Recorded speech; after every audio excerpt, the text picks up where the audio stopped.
সরকার পতনের এক দফা দাবির আন্দোলন চলাকালে রবিবার বিকেল ৪টার দিকে সিলেট আঞ্চলিক নির্বাচন কমিশন অফিস ও এর পার্শ্ববর্তী মুক্তিযোদ্ধা সংসদ ভবনে হামলা, ভাঙচুর ও অগ্নিসংযোগ করেছে আন্দোলনকারীরা। এ সময় নির্বাচন অফিসের কর্মকর্তা-কর্মচারীদের দুটি মোটরসাইকেল ও দুটি জিপ গাড়ি আগুনে পুড়িয়ে দেওয়া হয়। বিকেল ৫:৩০টার দিকে ফায়ার সার্ভিসের টিম গিয়ে আগুন নিয়ন্ত্রণে আনে।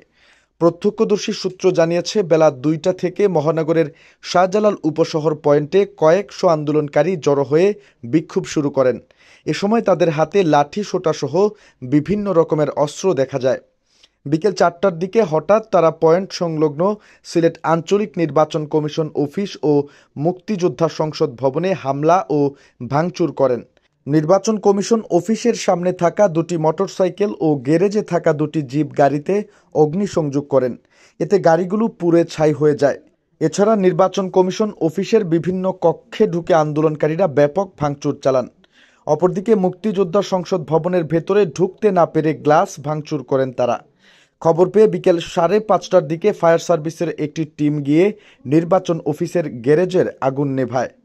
উল্লেখ্য, রবিবার দুপুর থেকে আন্দোলনে উত্তাল পুরো সিলেট মহানগর সহ জেলার বিভিন্ন উপজেলায় আইনশৃঙ্খলা রক্ষাকারী বাহিনীর সঙ্গে আন্দোলনকারীদের চলছে সংঘর্ষ। শেষ খবর পাওয়া পর্যন্ত গোলাপগঞ্জে ৩ জন মারা গেছেন।